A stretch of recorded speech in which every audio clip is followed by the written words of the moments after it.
He cannot touch the ground. When the emperor walks, servants lay cotton mats before each step.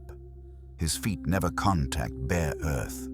To touch what commoners touch would contaminate his divinity. He cannot be looked at. When he passes, everyone, nobles, priests, warriors, must lower their eyes. To meet his gaze uninvited is death.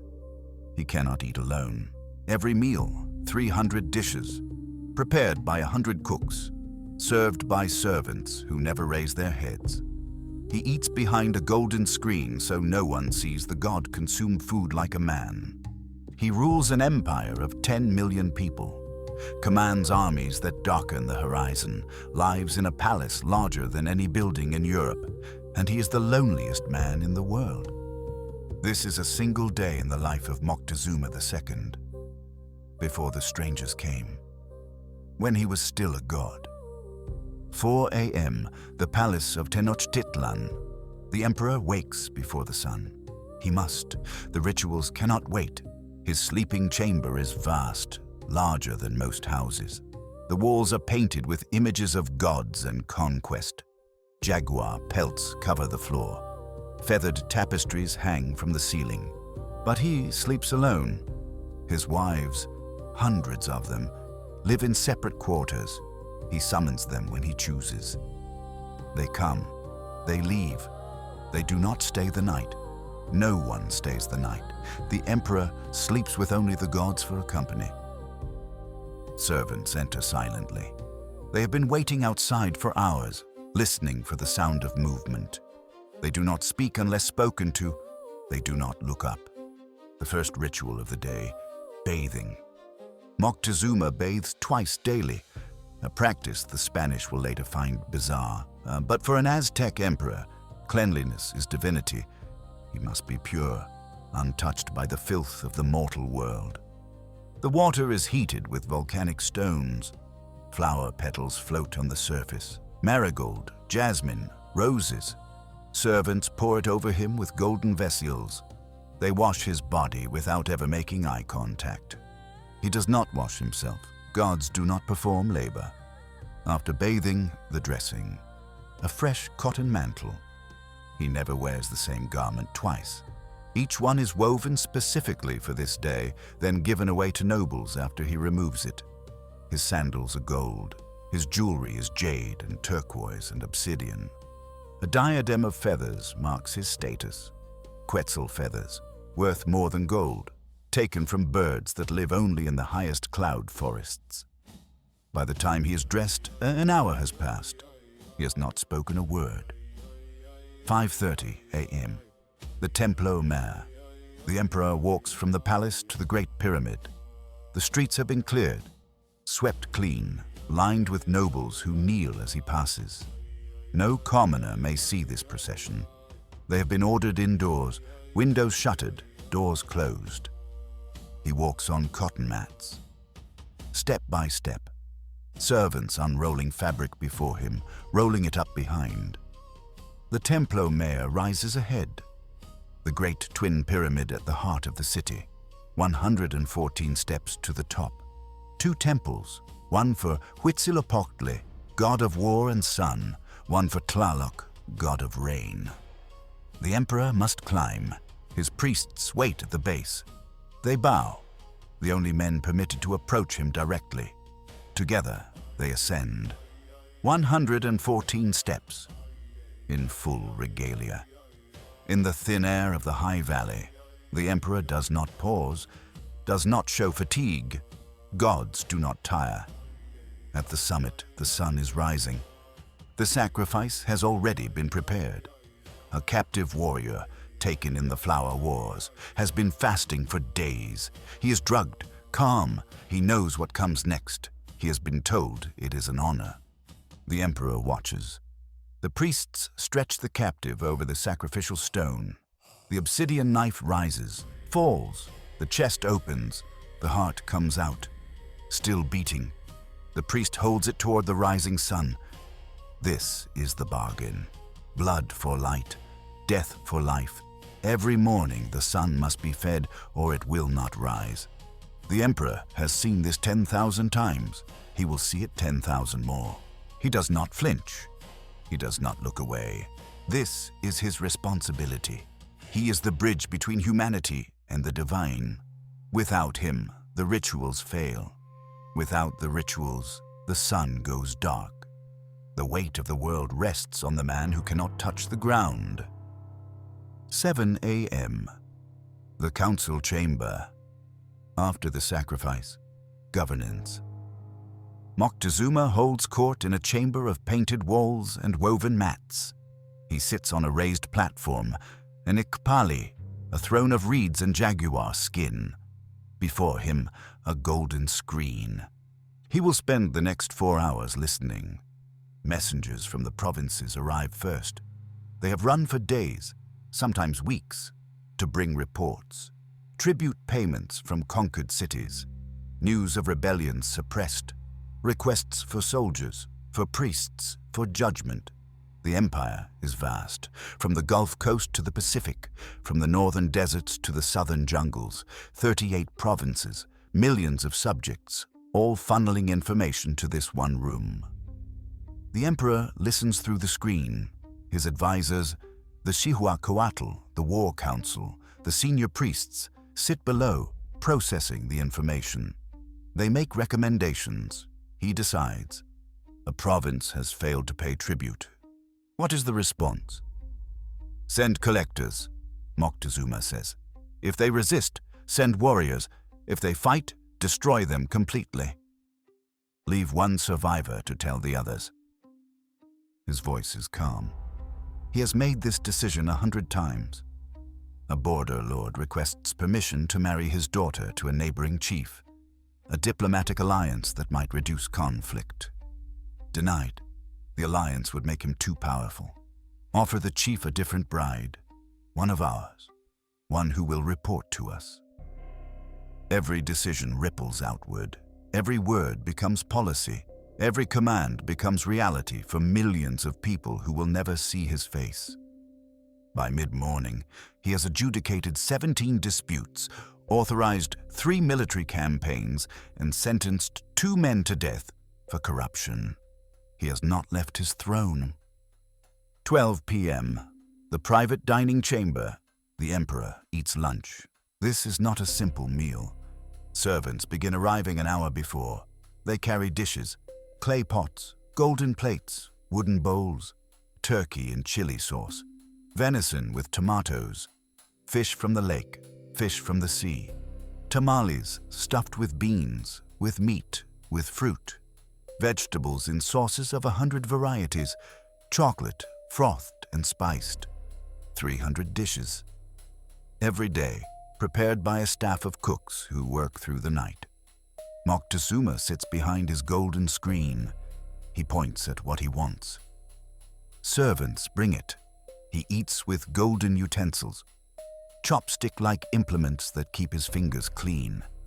He eats alone, or rather, he eats observed. Nobles are permitted to sit at the far end of the room. They watch. They do not eat. They do not speak. They are there because proximity to the emperor is an honor. Even watching him chew is a privilege. Jesters and performers entertain. Dwarves, the emperor collects them, dance and tell jokes. Musicians play, acrobats tumble. But Moctezuma rarely laughs, rarely reacts. His face is stone. What does a god find funny? What entertains a man who owns everything? The meal lasts 2 hours. When it ends, the leftover food, enough to feed a village, is distributed to servants and guards. Nothing is wasted. The emperor retires for a brief rest. 20 minutes. No more. Even guards need sleep. But not much. 2 p.m. The menagerie. After rest, the emperor walks. The palace complex contains gardens larger than most cities. Flowers from every corner of the empire. Trees that take 50 years to mature. Fountains fed by aqueducts that run for miles. And the zoo. Moctezuma's menagerie is legendary. Jaguars pace in enclosures. Eagles scream from aviaries. Snakes coil in heated chambers. Every predator in the empire is represented here. There is also a human collection: dwarves, albinos, people born with deformities, extra limbs, missing features, unusual proportions. The emperor keeps them, houses them, feeds them, studies them. This is not cruelty, not by Aztec understanding. These people are sacred, touched by the gods. Their difference marks them as significant. By keeping them, the emperor honors them. But walking through the menagerie, watching the jaguars watch him back, Moctezuma is surrounded by cages. The animals cannot leave. The humans cannot leave. Neither can he. He walks for an hour, stops at a pool where rare fish swim, imported from the distant coast, kept alive through elaborate systems of fresh water. He watches them. What does he think about? The empire's borders, always pressing outward. The tribute that must flow, always flowing. The sacrifices that must continue, always continuing. Or does he think about nothing? Does absolute power eventually empty the mind? He does not say. He never says. 4 p.m. The outer court. The common people have needs. Once a week, Moctezuma hears petitions from ordinary subjects. Farmers with land disputes, merchants claiming theft, widows seeking justice. They gather in the outer court, thousands of them, and wait. The emperor appears on a balcony, high above, untouchable. His judges sit below, hearing cases, making rulings in his name. He watches. Occasionally, a case is brought to his attention, a matter too complex or too symbolic for lesser judges. A farmer claims his neighbor stole water from the irrigation canal. Both men kneel in the dust, terrified. They have never been this close to divinity. Moctezuma listens to both sides. The case is clear. One man is lying. But the emperor does not simply rule. He asks questions, probes, tests their stories against each other. He was trained for this. Before becoming emperor, he was a priest and a judge. He knows law. He knows deception. He knows that power without justice is just violence with better clothes. He rules for the honest man. The thief will lose his hand. The crowd murmurs. This is what they came for. To see justice delivered by a god. But they will not see the god's face. They will not hear his voice directly. They will experience his power only through intermediaries. The session lasts 2 hours. Dozens of cases resolved. Lives changed by words spoken from a balcony. When it ends, the emperor retreats. The crowd disperses. The sun begins to set. 7 p.m. The war chamber. After dinner, another 100 dishes, another hour behind the screen, the emperor meets with his generals. War is constant. The empire survives through expansion. The flower wars must continue, ritual battles with neighboring states designed to capture prisoners for sacrifice. Without captives, the gods starve. Tonight, the generals report on the Tlaxcalan front. Tlaxcala, the thorn in the empire's side. The one nation they cannot conquer. For generations, the Mexica have tried. For generations, they have failed. Another raid, the war chief says. 60 captives, minimal losses. Not enough, Moctezuma replies. The gods require more. The calendar demands it.